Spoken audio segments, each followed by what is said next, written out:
কালকে সকাল সকাল ঘুম থেকে উঠে মিহিরানি এদিকে রেডি হচ্ছে মানে সকালবেলা উঠে সব জামা টামা চেঞ্জ করছে। আর আমি আর অরিন্দম কালকে দুজনে একসাথেই বেরিয়ে গিয়েছিলাম। অরিন্দম গেছিল অফিস আর আমি গিয়েছিলাম বিরাতে। কালকের দিনটা মিহিরানির একা একাই কাটে, কারণ অফিস থেকে ফিরে এসে অরিন্দমও চলে যায় চেম্বারে, আর আমিও বিরা থেকে ফিরে এসে আবার চলে যাই বনহুগলির চেম্বারে।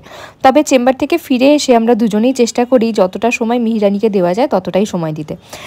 আমি কালকে চেম্বার থেকে ফিরে এসে এখানে মিহিরানিকে খাওয়াচ্ছিলাম, আর ওখানে সিংহকে খাওয়াচ্ছে।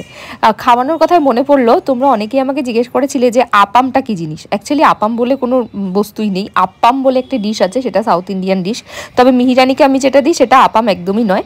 আমি পালং শাক, বিট, গাজর এটাকে একটু বাটারের মধ্যে হালকা একটুখানি সটে করে নিয়ে তার মধ্যে সুজিটা দিয়ে একটু নাড়াচাড়া করে তার মধ্যে জল দিয়ে নুন আর হলুদ দিয়ে সেদ্ধ করে একটা রেসিপি বানিয়ে মিহিরানিকে খাওয়াই। ওটা খেতে খুব পছন্দ করে, তো সেটার নামই আমি আপাম দিয়ে দিয়েছি। তো ও এটাকে আপাম আপাম বলতে থাকে। এই ছিল তোমাদের আপামের রেসিপি।